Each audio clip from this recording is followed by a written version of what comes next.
आपण माने ई दुरुस के देखि करी भाबुथिबे जे इना केनसी भजन समारोह चालुछे बोली हेले ई भजन जे गाउछन से केनसी गायक नुहे से होचन बलांगीर और नुआपड़ा जिला सीमान थिबा झोलपदर गाँव विराट मिहिर से जने हनुमान भक्त हनुमान कर भक्ति रे एते हरि जाइछन जे से गोटे मंदिर निर्माण करी करी गाँ लोकर संगे पूजा करी आछन दूर दूरांतर नु भक्त माने आसी करी दर्शन करी करी भजन कीर्तन करिथिसन विराट मिहिर ई बाबद ने काना कहउछन आसुन सुनमा आज्ञा मोर ना विराट मेहर आज्ञा ग्राम होचे झोलपत्थर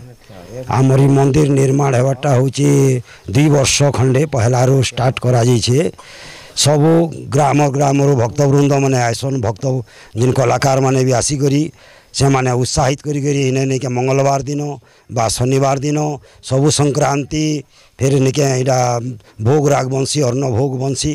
तापरे सबु भजन कीर्तन हेसी समस्ते आसी करी आनंद उत्सव रे इनो 4-5 बजे छुट्टी हेसी आज्ञा तो ये मंदिर निर्माण करवाटा 2 वर्ष खंडे होचे आज्ञा धीरे धीरे धीरे धीरे आगे गति करुचे आज्ञा यज्ञ मध्य गोटे थर होता आहरी मध्य आमर आशा अच्छे जे हनुमान मंदिर जयंती रे हनुमान जयंती रे सबु वर्ष यज्ञ हवा बोलिक आमर आशा और विश्वास एणु आमके इनु जेनटा के सरकार टिके टिके जदि सुविधा देले किछि साहाय्य कले आमर ये मंदिर टा आगे जीवा बोली आमर आशा और विश्वास आमर ग्रामर देवी देवता ग्रामर नर नारी समस्तंकर आशीर्वाद रे ई जिनिसटा तैयारी होइछे एकलार लगी भी नहीं है समस्तंकर आशीर्वाद रे सब ई जिनिसटा आगे गति करसी होइछे विक्रम घिवेला ग्राम दुर्गा मुंडा थाना बुड़ेन ब्लॉक बुड़ेन मो नपड़ा जिला नपड़ा बासिंदा आज्ञा बलांगीर डिस्ट्रिक्ट आम नपड़ा डिस्ट्रिक्ट सेंटर रे आज्ञा मोर प्रिय भक्त विराट मेहर आज्ञा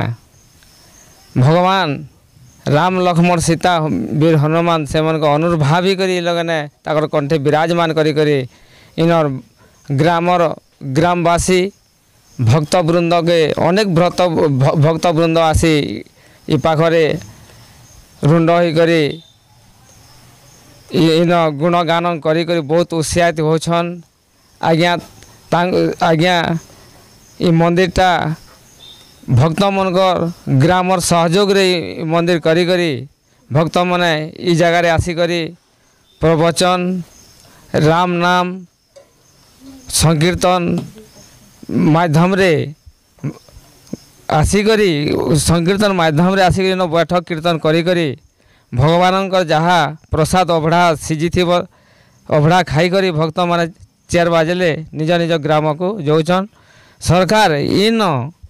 आमर कलाकार बंधु मान को बैठक अनुष्ठान कि पाचेरी गोटे सुविधा करी करी कले आम भक्त कलाकार माने उपकृत हेमु बोली करी मोर आशा और विश्वास।